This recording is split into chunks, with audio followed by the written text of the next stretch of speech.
பத்திரிகையாளர் திரு சோமு அவர்கள் இணைப்பில் இணைகிறார். அவரிடம் பேசலாம். வணக்கம் சார், இணைப்பில் இணைந்ததற்கு நன்றி.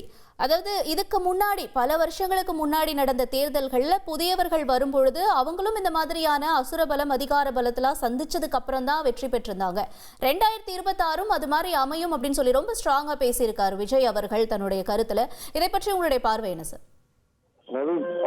விஜயும் சரி இல்ல விஜய் கட்சியை சேர்ந்த ஆதவரத்தினா உள்ளிட்டவங்களும் நான் அடிக்கடி சொல்றேன், 1967 1977 இந்த மாதிரியான அந்த சமயத்துல நடந்தது 2026 நடக்கும் அப்படிங்கிறாங்க. அதாவது குறிப்பா 1977 எம்ஜிஆர் மாதிரி விஜய் வருவாருங்க. இது ஒரு அரசியல் புரிதல் இல்லாத பேச்சு. ஏன்னா முதல் விஷயம், எம்ஜிஆர் 1977 ஆட்சிக்கு வந்தப்போ அவர் அரசியலுக்கு புதுசே கிடையாது. பல ஆண்டுகளுக்கு முன்பாக ஆரம்பத்துல காங்கிரஸ், அப்புறம் திமுக எதிர்கட்சியா இருந்தப்ப தைரியமா அவர் அதுல இருந்தாரு, எம்எல்ஏவா இருந்தாரு, திரைப்படத்துல அந்த கட்சி உதயசூரியன் சின்னத்தை காட்டினாரு. இப்படி தொடர்ந்து அது அரசியல்ல செயல்பட்டாரு. அவருடைய பிரிவு அப்படிங்கிறது திமுக தொண்டர்கள் மத்தியில ஒரு செங்குட்டு பிளவை ஏற்படுத்தியது. நிர்வாகிகள் ரீதியா பெரிய அளவுல வராட்டியும் அந்த தொண்டர்களுடைய வாக்கு வங்கி அப்படியே வந்துச்சு. தவிர பொது தேர்தலுக்கு முன்னாலே திண்டுக்கல் இடைத்தேர்தல்ல அவரு தன்னுடைய அந்த செல்வாக்க நிரூபிச்சாரு. இது எதையுமே விஜய் செய்யல. விஜய் ஏற்கனவே ஒரு கட்சியிலயோ இல்ல கட்சி ஆரம்பிச்சு பல வருடங்களாகவோ அந்த மாதிரி இல்ல. இந்த எந்த ஒரு விதத்திலும் எம்ஜிஆருக்கு நிகராக விஜய் நடிகர் அப்படிங்கிறது மட்டும்தான் ஒற்றுமையே தவிர, இன்னும் சொல்ல போனா இப்ப எம்ஜிஆருக்கு இருக்கக்கூடிய இருந்த பிம்பம் இருக்குல்ல, எம்ஜிஆர் இருந்து இத்தனை வருடம் கழித்தும் அவரை பத்தின ஒரு புகழ் பாடக்கூடிய அளவுக்கு ஒரு பிம்பம் இருக்கு.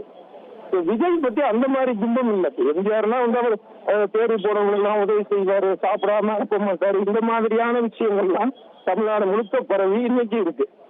ஆனா விஜயை பத்தின விஷயங்கள் எதிர்மறை விஷயங்கள் தான் நிறைய இருக்கு. அவருடைய ரசிகர்கள் வாக்களிக்கலாம்.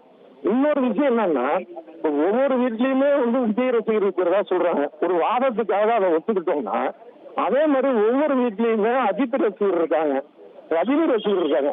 அவங்க விஜய்க்கு எதிரான கட்சிக்கு தான் ஓட்டு போடுவாங்க. அதனால இவர் சொல்ற மாதிரி எம்ஜிஆர் கூட ஒப்பிடுவதற்கு விஜய்க்கு எந்த விதத்திலும் பொருத்தம் இல்லை. தாண்டி அவர் 1977 மட்டும் இல்ல சார், 1967 அவர் குறிப்பிட்டு தானே சொல்லியிருக்காரு. அது இன்னும் தவறு. ஏன்னா 1967 திமுக வந்ததை சொல்றாரு. 1967 திமுக வந்ததுங்கிறது அதுக்கு முன்பாகவே அது ஒரு கொள்கை ரீதியாக திராவிடர் கழகம் அங்கத்துல இருந்து, அதுக்கு முன்னாடி நீதி கட்சி இருந்து, அப்புறம் தேர்தலில் போட்டியிடக்கூடிய அமைப்பாக திமுக அவ்வளவு விஷயங்கள் நடந்திருக்கு. இவருக்கு எதுவுமே இல்லாம திடீர்னு ஒரு கட்சியை ஆரம்பிச்சுட்டு ஒரு பக்கம் நாங்க பெரியாருங்கிறாரு, இன்னொரு பக்கம் பாத்தீங்கன்னா கடவுள் மறுப்பு இல்லைங்கிறாரு. அது ஓகே, கடவுள் மறுப்பு இல்லைங்கிற தப்பு இல்லை. ஆனா மேடையில வச்ச பகவத்கீதை, குரான், பைபிள்ல வச்சு கொடுக்கறது இருக்குல்ல, அது அதீதம். அது இப்ப அண்ணா ஒரு அளவோட நின்னாரு. ஒன்றே குழு ஒரு பிள்ளையார் சிலையில கும்பிடவும் மாட்டோம், உடைக்கவும் மாட்டோம்ட்டு போயிட்டாரு, முடிஞ்சு போச்சு. ஆனா இவரு அதை மீறி இந்த பகவத்கீதையை கொடுக்கறது அது இது இந்த அளவுக்கு இருக்கக்கூடியவர் எந்த கொள்கையில அவர் உறுதியா இருப்பார். அதனால இந்த கொள்கை உறுதிப்பாடுடைய திமுக 1967 கண்ட வெற்றிக்கும் இந்த தாவேக்க சந்திக்கக்கூடிய இந்த 2026 தேர்தலுக்கும் சம்பந்தமே ஒண்ணு கொள்கை ரீதியா. அடுத்தது எம்ஜிஆருடைய பிரபலத்துக்கும் விஜயோடைய பிரபலத்துக்கும் அந்த எம்ஜிஆருடைய 1977 அந்த பிரபல வெற்றிக்கும் இதுக்கும் சம்பந்தமே இல்லை. இந்த ரெண்டுமே விஜய்க்கு பொருந்தாது.